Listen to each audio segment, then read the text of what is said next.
Breaking news పశ్చిమ గోదావరి జిల్లా తణుకులో అఘోరి మధ్య వివాదం రచ్చకెక్కింది. మహిళా భక్తులను అఘోరా బాబా రాజేష్నాథ్ లైంగికంగా వేధిస్తున్నాడంటూ ఆశ్రమం ముందు అఘోరి ఆందోళనకు దిగింది. రాజేష్నాథ్ పై చర్యలు తీసుకోవాలంటూ డిమాండ్ చేసింది అఘోరి. నేను నా పర్సనల్ ప్రాబ్లంతో బాధపడుతుండగా ఎవరికి చెప్పుకోవాలో తెలియని సమయంలో కొంతమంది నాకు చెప్పారు, తణుకులో ఒక గురువు గారు ఉన్నారు, ఆయన నీ ప్రాబ్లం సాల్వ్ చేయొచ్చు అని.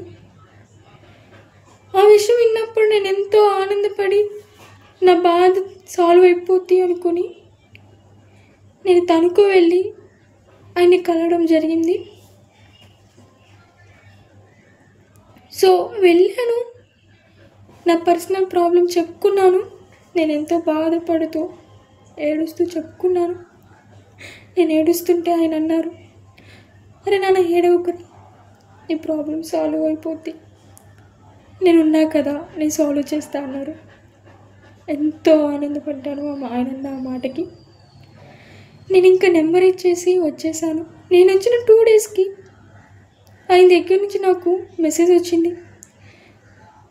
అలాగా కొన్నాళ్ళు గడవగా ఆయన మాటల్లో ప్రవర్తనలో చాలా మార్పులు వచ్చాయి. ఆ మార్పులకి నేను చాలా బాధపడ్డాను. నా గుండెకి ముళ్ళు గుచ్చుకున్నంత బాధపడ్డాను. నేను ఏడ్చుకున్నాను. ఎందుకంటే నేను ఎవరితో కన్న తల్లిదండ్రులతో చెప్పుకోలేని పర్సనల్ ప్రాబ్లమ్స్ ఆయనతో నేను షేర్ చేసుకున్నాను.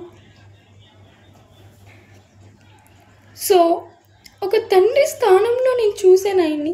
ఆయన నన్ను ఏ స్థానంలో చూసారో మీకే వదిలేస్తాను, మీ ఆలోచనకే. మీరు ఆలోచించాలి కూడా నన్ను ఎలా చూసారో. నేను ఇప్పుడు ఎందుకు ఈ విషయం చెప్తున్నాను అంటే, అఘోరి అమ్మ యూట్యూబ్లో చూశాను, ఆ రాజేష్నాథ్ గురించి అమ్మ పెట్టిన వీడియోస్ చూశాను.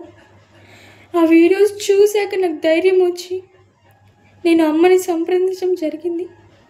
అమ్మ దగ్గరికి వెళ్ళి, అమ్మ నేను తణుకు ఆ రాజేష్నాథ్ని కలిశానమ్మా, నా పర్సనల్ ప్రాబ్లం ఇలా చెప్పుకున్నాను, తీరుస్తా అన్నాడు. ఆయన సాల్వ్ చేసేది కాకుండా ఆయనే నాకు పెద్ద ప్రాబ్లం లాగా తలకి చుట్టుకున్నాడమ్మా అని ఎంతో బాధపడుతూ అమ్మకి చెప్పుకున్నాను. అమ్మ అన్నారు, అరే నువ్వు ఏడవకురా, ఆడపిల్ల ఏడిస్తే నేను చూడలేను, ఆడపిల్లకి కష్టం అంటే నేను ముందుండి వాళ్ళని రక్షించుకుంటాను, ఆడపిల్లలకి ఎటువంటి బాధ రానివ్వను. నాన్న నువ్వు ఏదైతే బాధపడ్డావో, ఏదైతే చూసావో అవన్నీ ఒక వీడియో తీసి పెట్టరా అన్నారు. అమ్మ ఇచ్చిన ధైర్యం వల్ల నేను ఇప్పుడు ఈ వీడియో చేస్తున్నాను. ఒక ఆడపిల్ల మీడియా ముందుకు వచ్చి ఇలా చెప్పుకోలేదు కదండి, ఎందుకంటే ఫ్యామిలీ ప్రాబ్లమ్స్ వస్తాయి. సో నేను చెప్పేదల్లో ఒకటేనండి, అఘోరి అమ్మ ఆడపిల్లకి ప్రాబ్లం వస్తే అది ఎలాంటి ప్రాబ్లం అయినా కానీ ముందుండి పోరాడతారు, ఆడపిల్లని రక్షించుకుంటారు అనే నమ్మకం నాకుంది. మీ ఇంట్లో ఒక కూతురిలా, ఒక చెల్లిలా నన్ను భావించి నా బాధని మీరు అర్థం చేసుకుని ఇంకా ఏ ఆడపిల్లకి ఇలా జరగకూడదని భావిస్తూ మనందరం అఘోరి అమ్మకి సపోర్ట్ చెయ్యాలి, అమ్మని వెనుకుని నడిపించాలి. ఇలాంటి విషయాల్లో కాకపోతే మనం ఇంకెప్పుడు సపోర్ట్ చేస్తామండి. సో నేను అందరినీ ప్రార్థించేది ఒకటే, అఘోరి అమ్మకి తోడుందాం, అఘోరి అమ్మని వెనుకుని సపోర్ట్ చేసి నడిపిద్దాం. అమ్మ ఈరోజు చెప్పారు కాబట్టి నేను ఈ వీడియో తీయడం జరుగుతుంది. నేను నా వంతు అయిన సహాయం నేను ఈ వీడియో ద్వారా అమ్మకు చేస్తున్నాను. ఇంకా ఏ ఆడపిల్లకి ఇలా జరగకూడదని చెప్పి నేను చేస్తున్నాను. నాలాగా ఇంకెవ్వరూ బాధపడకూడదు. ఇలాగా ఆ రాజేష్నాథ్ దగ్గరికి వెళ్ళి మోసపోకండి. నేను ప్రతి ఒక్క ఆడపిల్లకి ఇదే చెప్పగలను. మీరు నమ్మి వెళ్తే ఆ నమ్మకం మీరు పోగొట్టుకోవాల్సింది. సమస్య చెప్పుకుంటారు, ఆ సమస్యని ఒక అలుసుగా తీసుకొని మళ్ళీ మనకి రివర్స్ మన తలకి చుట్టుకుంటారు ఆయన. సో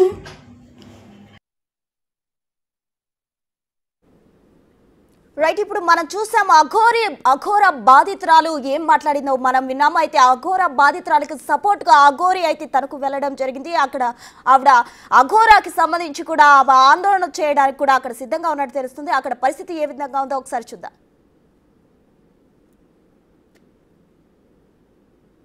గొడవకు రాలేదమ్మా, మీకు తల్లిలాగా చెప్తాను, నేను గొడవకు రాలేదు. ఆయన మీద కొన్ని అబండాలు వచ్చినాయి, చాలా మంది ఆడపిల్లలు.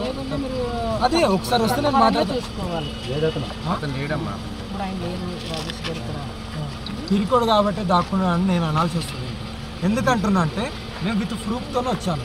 2 మాటలు ఆయనకు ఫోన్లో నేను 40 నిమిషాలు చెప్పాను. నాన్న మార్చుకోండి, మెసేజ్లు ఇలా ఉన్నారు, వచ్చిన వాళ్ళతో ఇలా ప్రవర్తిస్తున్నారు, మీరు కూడా ఇలా ఉన్నది, ఇలా మీరు ఇలా అని నేను ఆల్రెడీ అన్నీ చెప్పాను. అమ్మ మార్చుకుంటా అమ్మ అన్నది వింటావా? అది కూడా ఆయన నోటితో మార్చుకుంటా అన్నది వింటావా? వినిపిస్తుంది.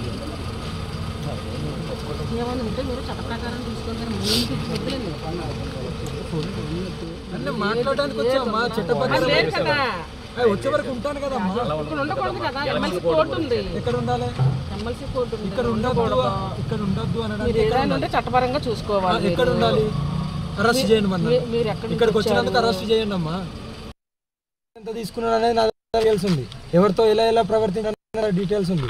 ఎవరెవరు అనేది నా దగ్గర డీటెయిల్స్ ఉంది. ఆడపిల్లలు కాబట్టి వాళ్ళని ఎక్కడ మీడియా ముందుకు కానీ ఎక్కడ కూడా తేను. అంటే మీరు ఇక్కడ కంప్లైంట్ ఇప్పిస్తా. నిరసన చేయడానికి వచ్చారా? నిరసన కాదు, ఎందుకు చేస్తున్నా ఇది మార్చుకొని హెచ్చరించడానికి వచ్చా. ఎందుకంటే ఒక గురువు అన్నప్పుడు హెచ్చరించాలి. నేను ఒక గురువు అమ్మనే కాబట్టి తప్పు చేస్తున్నావు, దీన్ని మార్చుకో పద్ధతిని. అంటే ఆయన ఇక్కడ లేరు అంటున్నారు, మరి లేకపోతే మీరు ఇక్కడే ఉంటారా? అంటే పోలీస్ కంప్లైంట్ ఎవరు? నేను ఇస్తాను, నేను ఎలా ఇవ్వాలో నేను అలా ఇస్తాను. నేను ఇస్తే మామూలుగా ఉండదు. మీరైతే ఎవరైతే ఆరోపణ చేస్తున్నారో ఆ మనిషి ఇక్కడ లేరు అని వాళ్ళ శిష్యులు అంటున్నారు. ఆయన లేరు కాబట్టి మీరు భయపడి దాక్కున్నాడా? దొంగ కాబట్టి దాక్కున్నాడు, అంతే కదా. దొంగ కాబట్టినే దాక్కున్నాడు. అంటే మీరు గతంలో కూడా మా గురువు గారు అన్నారు కదా, మరి మాకు గారు అనలేదు, ఓకేనా. గురువు గారు ఆయన బట్ట కడతా, ఈ డ్రామానికి బట్ట కడతా అంటే పోయినా. ఎందుకంటే ఒక గురువు అని వెళ్ళాము, అదే ఒక గురువుకి ఇచ్చే వాల్యూ అది. మేము అంటే మీ దగ్గర పక్కా ఆధారాలు ఉన్నాయి? పక్కా కాదు, పక్కా ఆధారాలు ఉన్నాయి, ఓకేనా. ఆధారాలు లేని నేను మాట్లాడను. ఆధారాలు లేకపోతే ఇదే కారులో ఇక్కడ నేను దహనం అయిపోతా, ఓకేనా. ఇదే కారులో ఇప్పుడే మీరు చూస్తుండగానే ఆధారాలు లేకపోతే చూపిస్తాను, చూడండి ఆధారాలు. నేను ప్రశ్నించడానికే కదా వచ్చింది. నాకు ఏదో ఒకటి చెప్పమనండి, నేను మార్చు ఇలా ఇంటూ చేయనని. ఫోన్లోనే 40 నిమిషాలు చెప్పాను. అది కాదు, మీ శిష్యులు ఇలా ఉన్నారు, మీ ప్రవర్తన ఇలా కొద్దిగా మార్చండి అని. కదా మారాలి కదా. చూపిస్తాను. చూపిస్తాను.